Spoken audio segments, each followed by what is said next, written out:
Hey everybody, what's up? This is No Nonsense News. I'm Ted. It's Monday, November 2nd, 2020. Tomorrow is the election. Everybody's going to be out voting.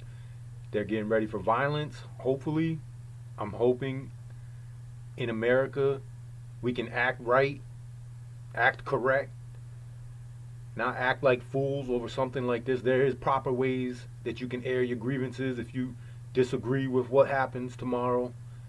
But I don't think that no matter who wins, there's a reason for anybody to go tearing up the country. Certainly not tearing up people's stores or the White House, anything like that. So, I mean, here, non-scalable fences to be erected around the White House before the election, right?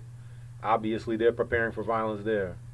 You got 1,000 members of the Massachusetts National Guard coming out. 1,000 members National Guard activated for election day. Purposely, they think there might be violence. That's what I'm saying. Why does there have to be violence? Why is this going to be so crazy? People don't know how to act anymore. It's an election. We've had them many, many times. There's no reason, regardless of who wins, for any violence over this.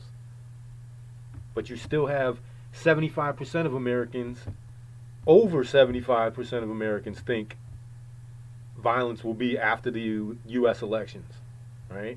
So you have 3/4 of the country preparing for violence based off of basically propaganda they keep throwing down your throat. States putting out the National Guard, things like that. What do you think? Of course, people are afraid, but is it real? That's the thing. Is there really going to be violence over an election? And 55% of Americans think that the election day will be the most stressful day of their lives. That is ridiculous. 55% of Americans think that the election is going to be the most stressful day of your life. Really. These are the same people that want, trophies for participating. This is what you get.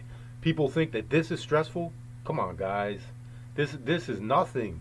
This is nothing. No matter who wins, it'll only be for 4 years, and then we'll have another one, right? It's like a Super Bowl champion, right? Whoever wins the Super Bowl next year, everybody has a chance next year. Next election, everybody will have a chance again. If we can keep the country together. Forget the leadership, us as a people, let's not let it descend into this. All right? Let's keep it together. And last week I was telling you guys, be careful for lockdowns. Go out, prepare, just in case that violence comes. Prepare, just in case there's more tighter restrictions coming. And of course, you have it over the weekend.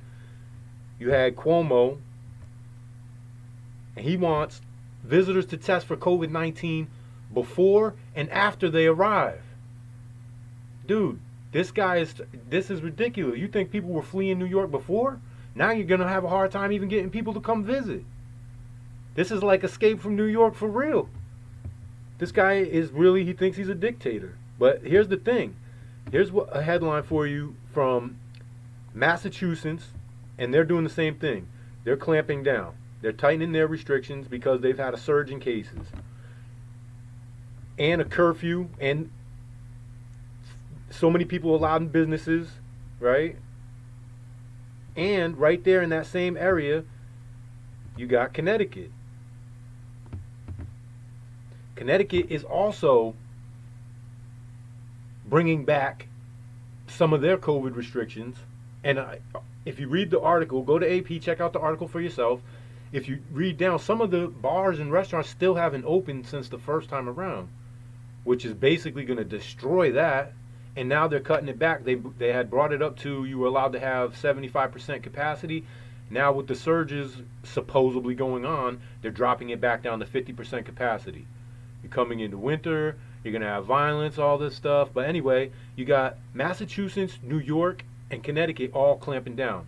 If there ever is in the future any type of civil unrest that divides our country and we split apart into almost like a union, like a European type of union, the Northeast is going to be a country.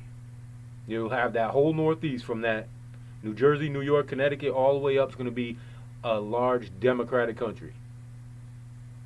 Hopefully it never comes to that and we can keep this as the greatest country in the world, the United States of America. All it is an election. It's 4 years. Guys, I'm going to get out of here. Stay safe tomorrow. Get out there. Vote for what you believe in. Don't believe any of the hype. Just keep your head on a swivel.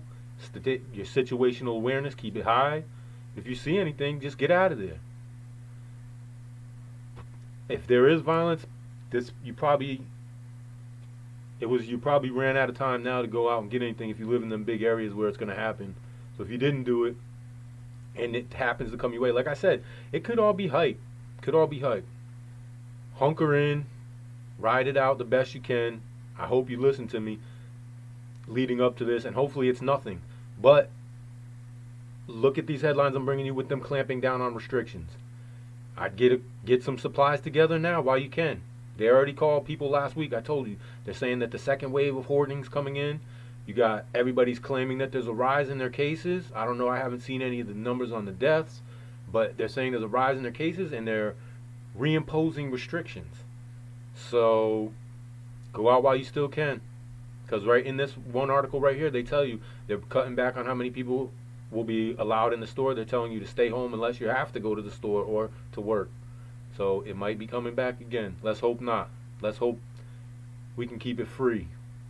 Anyway, guys, get prepared. It should be interesting either way. Tomorrow should be interesting. One of the most interesting ones in my lifetime anyway. I'm still seeing a lot of propaganda for one side, not the other. But when I talk to people in real life, I get somewhat of another opinion. So it's hard to believe anything. We'll see what goes down. And like I said, just keep it peaceful. There's a way to air your grievances without getting violent. And I'm going to get out of here. I'll see you guys tomorrow. Let me get a thumbs up. Subscribe. Don't be scared. Be prepared. All right, guys. See you tomorrow.